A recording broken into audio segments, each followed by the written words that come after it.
Today we are working on a 2023 Mitsubishi Pajero, which has a front impact, so that means front radar is gone. So let's put a new one and calibrate it for you.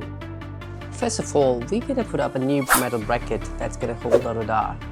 And that is very important because it has to be proper aligned before I put up the radar up here. Basically at this point, I'm just gonna snap it on the radar up here because we're gonna do the adjustment later on. Once we're gonna do the, we call it the calibration to it. Putting up a charger to cast battery is very important up here because the computer actually sucks up a lot of juice from the battery. So it needs a constant power for another, next half an hour. So I'm just gonna, leave it on charging for as it is. And here comes the bad boy, the Bosch -3000, which I'm gonna use for the calibration today.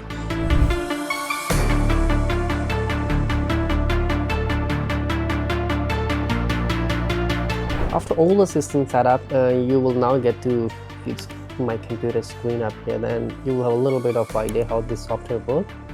First of all, we're gonna find the faulty codes, and then we're gonna go in the repair section. And in the repair section, we're gonna look up for the long range radar because this one is equipped with that one.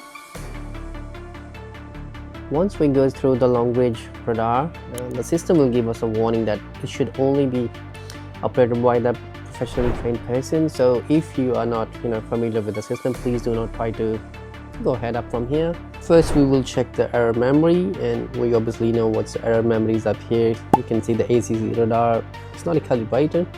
And then we will go to the erase error memory, that's not possible. So we come back, return to the adjustments. That is where all the magic's gonna happen. So once we clicked it, you will see the message pop up saying the front radar sensor static. So we will obviously hit the continue, and obviously another warning.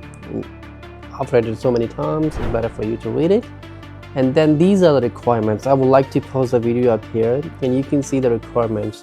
So the first and important requirement up here is all the doors must be closed and vehicle should be filled up to 90% for the fuel. And there's a reason behind it. So because we are setting up the sensor. So the car, I want the car to be, as it's going to be in a normal use. So there shouldn't be anything in the car, and it should be only a normal standard height for the suspension wise as well. So these are very, very crucial for these ones. Well, from here on, the software will give you a guidance to the next step as well. So it will simply tell you to move the swivel to number 1, number 2 and number 3 respectively. So we just gotta simply follow. After the checking, the software comes up with the number 2.25, which is actually a clockwise 2 turns and just a little bit more than 2 turns. So basically this is the top right hand side screw, which is on the driver's side one. So we're gonna do 2 turns to this one, and that will actually fix up the radar, and then all good to go from there. Once we've done the fix up of the angle, and we're gonna hit the continue button, and you will see the computer will guide us again.